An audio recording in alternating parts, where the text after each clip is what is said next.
تاریخ علم بیونیکا و کامیابی‌های آن در ساحه‌های گوناگون خواجگی خلق. این موضوع درس غیر فعال تعلیم بود که خوانندگان مؤسسه تحصیلات عمومی غیر دولتی مکتب عرفان از فن بیولوژی تشکیل کردند. سیستماتیکا و اِوالوسیا این نام گروه‌ها بود. خوانندگان از هر یک گروه به تخته صنف برآمده اوید نامگذاری گروهشان معلومات دادند. درس گشاد را آموزگار فخرالدین سعدیف گذرانید. وی در رفت درس به خوانندگان اوید علم بیونیکا معلومات داد.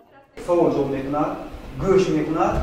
غیر از آن خانه وقتی که خواننده به خونه‌اش میره با ربات کار کننده درس‌های معلم گفته رو که آموزگار گفته رو به خودش ثبت کرده با خواننده از نو مواظب. به درس گشاد خوانندگان صنف 11 جلب شده بودند. آنها بیشتر در شرط‌های بیت‌برک بیولوژی، سوال‌ها به دسته حریف، پر کردن کراسورد و کار با تخته الکترونی فعال بودند. خوانندگان هم گذرانیدن چنین درس‌ها را برای رشد تفکری تکنیکی نسل نوروز مهم می‌دانند.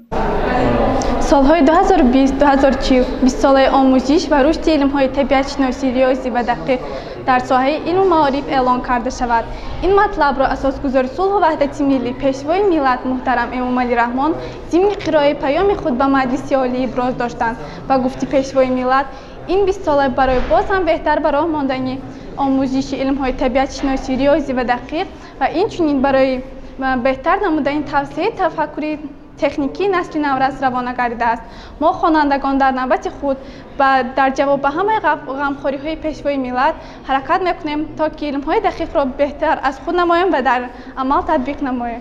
آموزگار فعالیت خوانندگان را به نظر گرفته به گروه‌ها در هر یک شرط بهاگذاری نمود. مقصد از تشکیل و گذرانیدن چنین درس‌های گشاد این بلند برداشتن سویه دانش خوانندگان محسوب می شود. درس گشاد نمونه‌وی را نماینده از شعبه معارف و آموزگاران مؤسسه تعلیمی شهر خوجند نظارت بردند.